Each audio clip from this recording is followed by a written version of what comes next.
Salut tout le monde!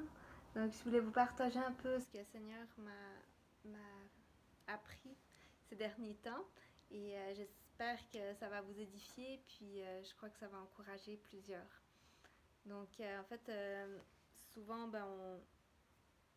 on parle des belles choses qui se passent dans nos vies avec le Seigneur, mais on parle moins des fois des temps plus difficiles qu'on peut avoir. Puis en fait, la vie de disciple, elle, ça fait partie de tout disciple d'avoir des hauts, d'avoir des bas, d'avoir des déserts, d'avoir des temps euh, plus difficiles, des temps d'épreuve, des temps de châtiment.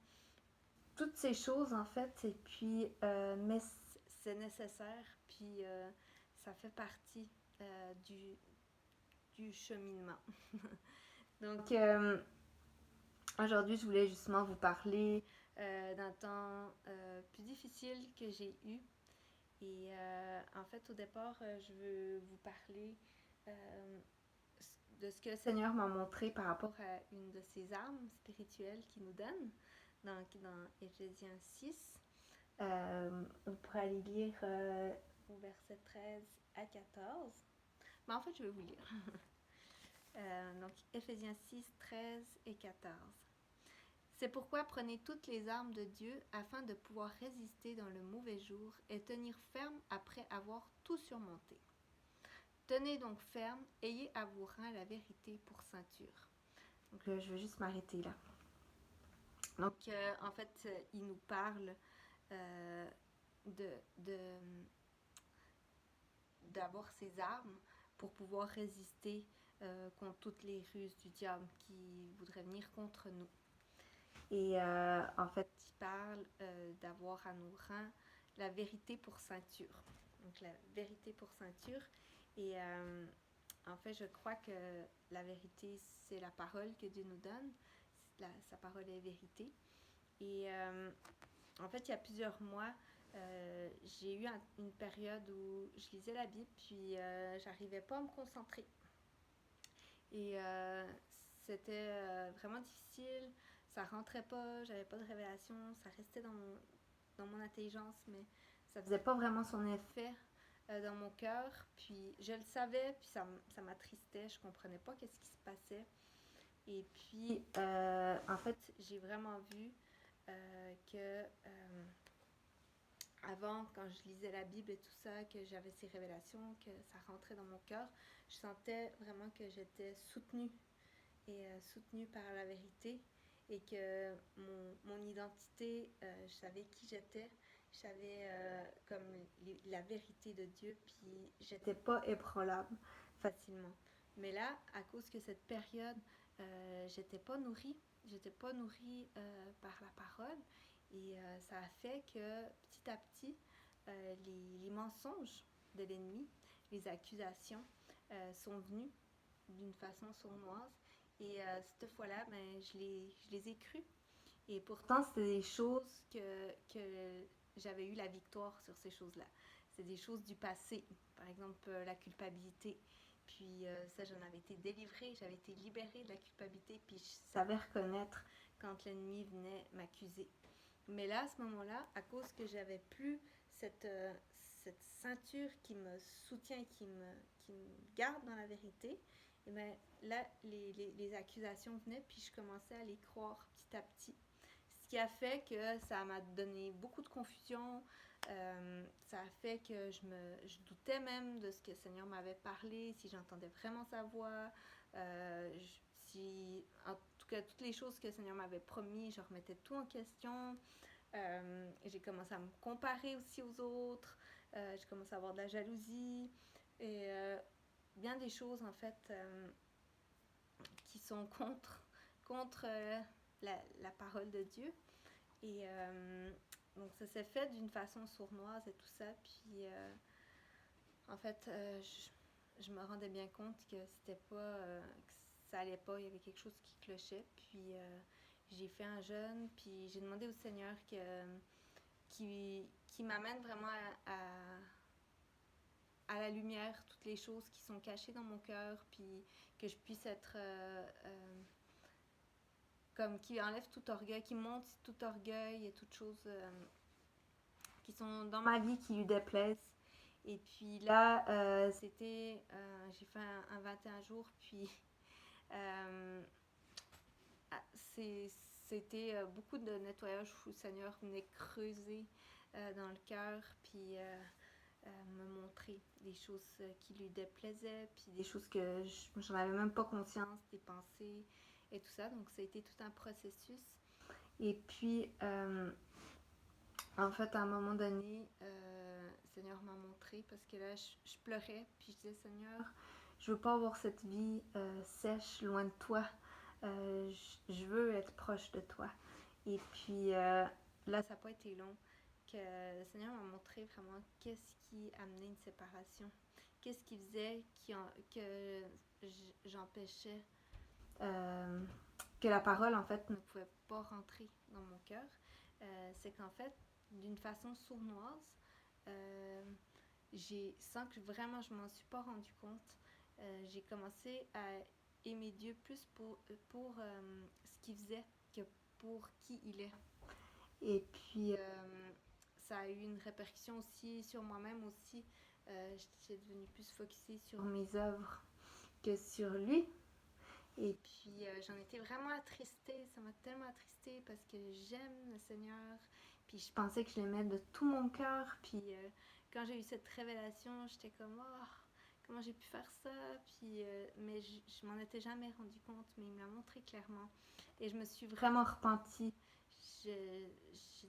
Je me suis repentie, puis je me suis dit non, je veux t'aimer pour qui tu es parce que t'es merveilleux et pas pour ce que tu fais.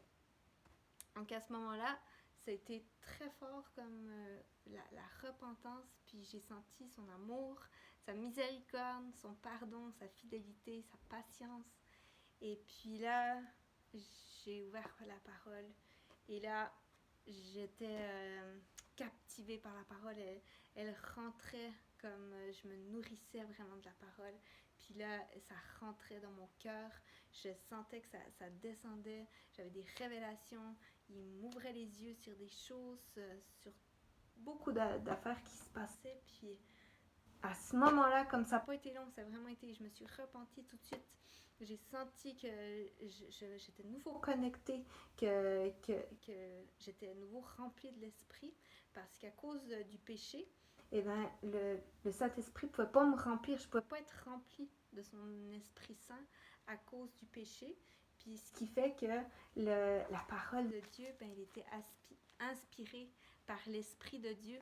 Donc ce qui faisait que comme j'étais livrée à moi-même, puis que j'étais dans la chair et dans le péché, ça m'empêchait à comprendre et à saisir et à me nourrir de la parole qui est inspirée par l'Esprit. Et une fois que j'ai été pardonnée, que le péché est parti, que là j'étais de nouveau plus dans la chair, mais remplie de l'Esprit, là dès que je lisais la parole, là je sentais vraiment, c'était même physique, je me sentais comme soutenue.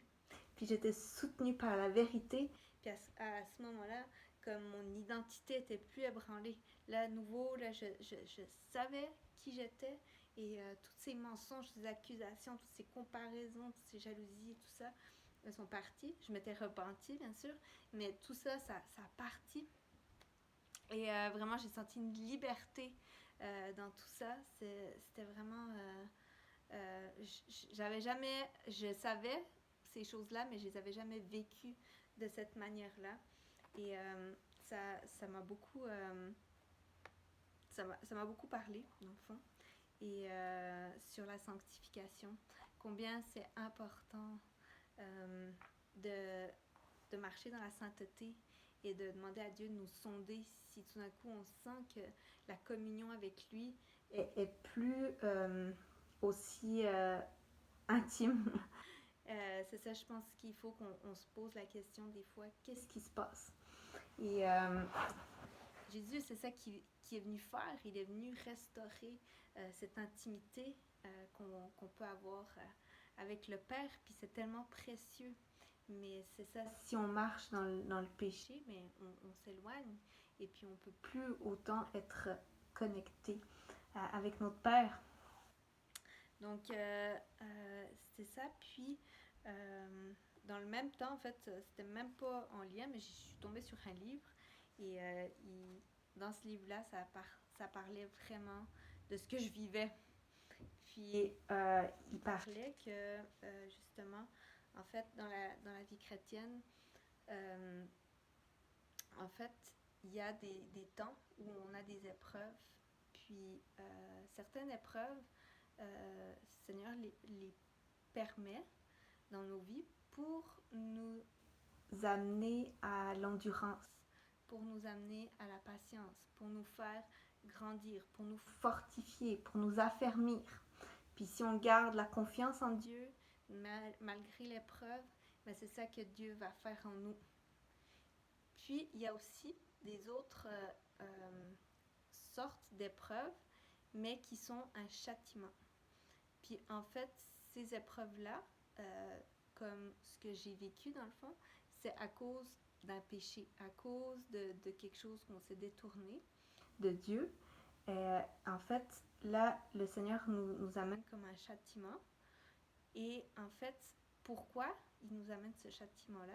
C'est pour nous amener à la repentance, pour qu'on puisse nouveau être libérés, qu'on puisse nouveau être en connexion avec lui, qu'on puisse nouveau avoir cette intimité avec lui.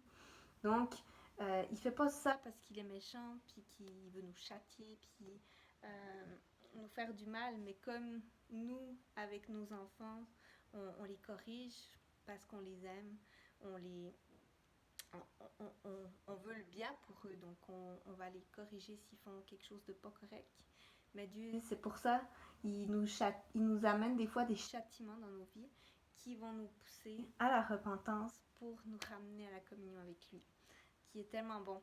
Et en fait, c'est ça aussi, c'est de pouvoir, des fois, si on vit un temps d'épreuve, je pense que c'est bon de se dire, OK, là, en ce moment, je vis cette épreuve, et ben peut-être c'est important de se sonder, de dire, est-ce que, Seigneur, il y a quelque chose que je fais qui te plaît pas? Est-ce qu'il y a un péché en ce moment qui cause ce que je vis en ce moment?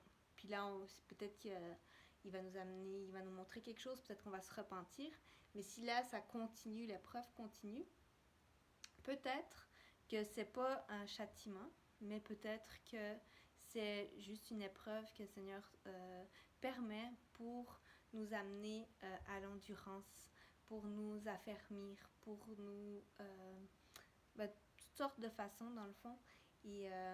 Mais la seule chose qu'on a à faire, c'est d'être patient, puis laisser garder, dans le fond, notre focus sur Dieu, garder notre confiance, garder les promesses que Dieu nous donne, s'appuyer sur sa vérité, et puis être patient et jusqu'à ce que l'épreuve soit passée. Alors, ça, c'est vraiment une clé, je crois, pour chacun quand il y a des temps difficiles, de pouvoir avoir ce réflexe-là de détecter. Et puis, dans le livre, en fait, que je lisais, il y avait quelque chose que j'avais lu qui je trouvais était vraiment intéressante.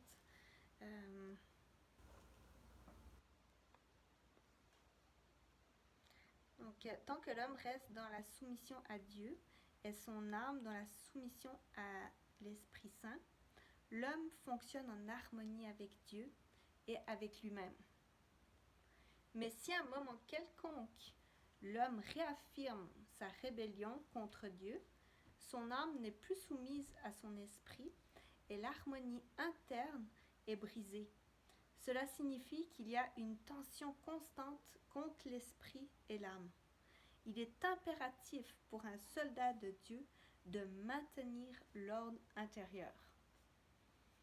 Alors, je trouve que ça parle beaucoup.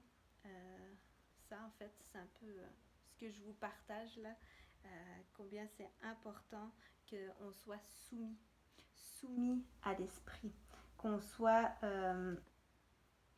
esclave de l'Esprit Saint et qu'on ne soit pas livré comme c'est vraiment un danger, qu'on soit livré à nous-mêmes, qu'on soit, quand on est dans le péché, quand on marche dans la chair, on est livré à nous-mêmes, on est en rébellion, on veut marcher, on veut reprendre le volant, on veut reprendre les décisions nous-mêmes de nos vies, et puis là, ça devient un danger. On est en rébellion et tout en nous, même en l'intérieur de nous, devient brisé, comme on se sent plus bien et tout. Mais dès qu'on est esclave, puis je sais que c'est un mot qu'on n'aime pas entendre, mais c'est ça, on devient esclave du Saint-Esprit. Et on lui laisse le contrôle, on lui laisse le volant de nos vies. Et là, à ce moment-là, on est en harmonie parfaite avec Dieu et avec nous-mêmes. Donc, c'est merveilleux. Puis, avant qu'on soit né de nouveau, on était esclave du péché. On était esclave de Satan. Mais maintenant, on est esclave de notre Dieu Tout-Puissant. Et ça, c'est une... on veut pas... Il n'y a pas de meilleur esclavage que d'être esclave du Saint-Esprit. Puis je sais que ce mot, chaque fois que je le dis moi-même, il est dur, mais c'est ça, c'est une mort à nous-mêmes et pour servir notre grand Dieu. Et c'est toujours pour le meilleur. Et puis, en fait, pour finir aussi, je voulais en fait vous lire un passage dans la parole. C'est dans Galates 5, 13 à 26. Je ne vais pas vous lire tout, mais vous pourrez aller lire au complet. Je vais juste lire certains versets qui m'avaient touchée. Puis, en fait, j'ai beaucoup aimé la version du Summer. Donc, Galates 5, 13 à 26. La liberté ne veut pas dire être indépendant. Menez vos vies dans la dépendance du Saint-Esprit, et vous n'obéirez pas aux désirs qui animent l'homme livré à lui-même, car ces désirs sont diamétralement opposés à ceux de l'Esprit, et l'Esprit a des désirs qui s'opposent à ceux de l'homme livré à lui-même. Je vous dis donc ceci, menez votre vie dans la dépendance du Saint-Esprit, et vous n'obéirez pas aux désirs qui animent l'homme livré à lui-même. Les deux sont l'un à l'autre. Les deux sont opposés l'un à l'autre. C'est pourquoi vous ne pouvez pas être votre propre maître. Or, ceux qui appartiennent à Jésus-Christ ont crucifié l'homme livré à lui-même avec ses passions et ses désirs. Puisque l'Esprit est la source de notre vie, conduisons-nous selon sa volonté. Amen.